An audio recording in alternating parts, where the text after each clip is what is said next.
decades ago, I interviewed Robert J. Lifton, one of the most important interviews I ever did. Robert J. Lifton, I think, is one of the most important thinkers of the late 20th, early 21st century.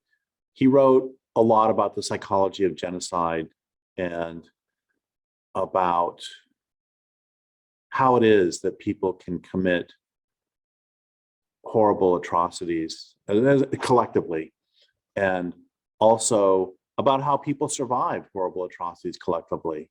He wrote a lot about the capital H Holocaust.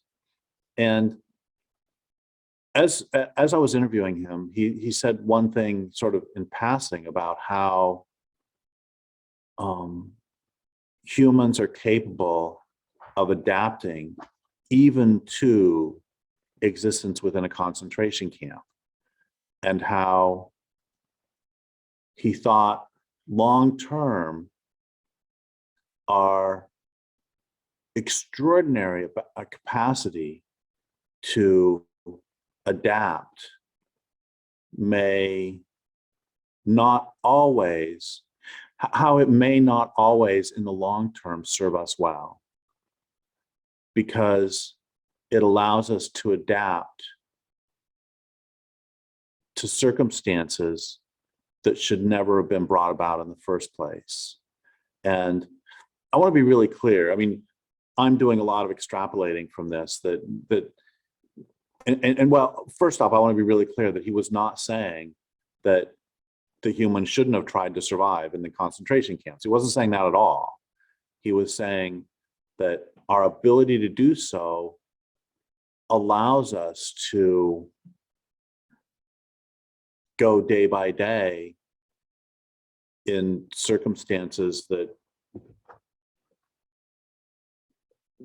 we shouldn't allow. And that offhand comment has resonated with me for almost 3 decades now, and informed so much of my work that, you know, we have those of us who are, it breaks my heart to even say this, but those of us who are of a certain age can remember when you had to clean your windshield because of all the insects that you would kill when you would drive. And I haven't cleaned my windshield in years. And, you know, banana slugs, when I haul a wheelbarrow around here, I pull it instead of pushing it, because when I first moved here, if I would use a wheelbarrow, there would be so many slugs on the ground that I couldn't see them, and I would squish them with the wheel because they would be in front. So I turned it around so I could see them and move around them and not kill them. And I think this winter I've seen 6 slugs, maybe. We should not, and that's on the ecological level. And, you know, there's you know, it's extraordinary that this culture has been able to wipe out salmon the way it has, because, and I mean no disrespect to salmon whatsoever, but they're kind of like rats in that they are incredibly adaptable and they're incredibly resilient. And if you can wipe out this incredibly resilient, incredibly adaptable species in less than 100 years, it's like, how has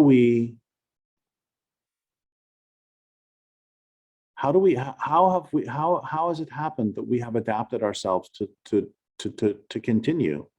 And that's on the ecological level. And then of course there's the personal level of you know, people working jobs they don't like. There's the various, I mean, there's also, you know, I would ask people all the time in my talks, do you believe the government takes better care of individual human beings or corporations? And everybody would laugh at me and say, everybody knows they take better care.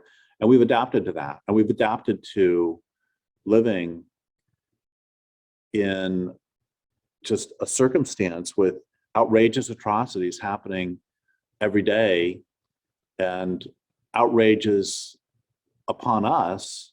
And I mean, again, it's in every level. What has happened to a functioning community? And we don't live in functioning communities. We live in this.